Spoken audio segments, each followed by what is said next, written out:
vatandaşlar. Qanxor Xitoy Bosh ministrining ziyarati qarshi bayon etdim.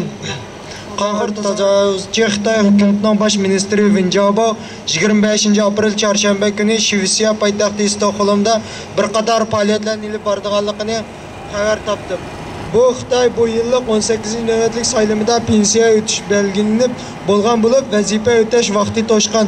Bu Qanxor tajovuzchi vazifasini qilishidan burun o'yinib olg'usi kelib, davlat aylanib, eng oxiri hukumat pulida sayohat qilish fursatidan qilib qolmay deb Angliya ziyoratida boshqalardan oyoq yeb, gipini topolmay yurgan bu Qanxor bugun bu yerda izo tortmay yana o'zi oliy janob ko'rsatib yuriydi.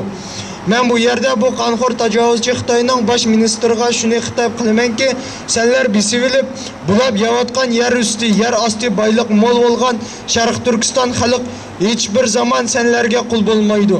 Senlar har xil usullar bilan u xalqning dinini, tilini, madaniyatini ayırding, yo'qotding. Vayron qilsangmi, ularni menga yo'q qilib olmaysan. Yevropadagi krizis tufayli sen bizning vatandagi boyliq bilan o'zingni o'ngshab, to'plandan to'g'ash o'g'irlash usuli bilan bularga iqtisodiy jihatdan yordam qilgan shaklda bu davlatning ko'zini bo'yab, og'zini yummoqchimi?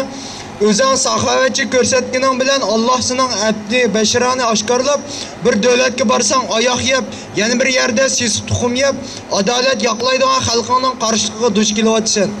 Sening qo'rqqan avval mush ko'tarar deb Sharq Turkiston xalqi o'zining haq-huquqini tinish yo'li bilan talab qilsa-mu, terrorchi qalbiqini keygizib o'limga hukm qilishning buning isboti bo'la oladi.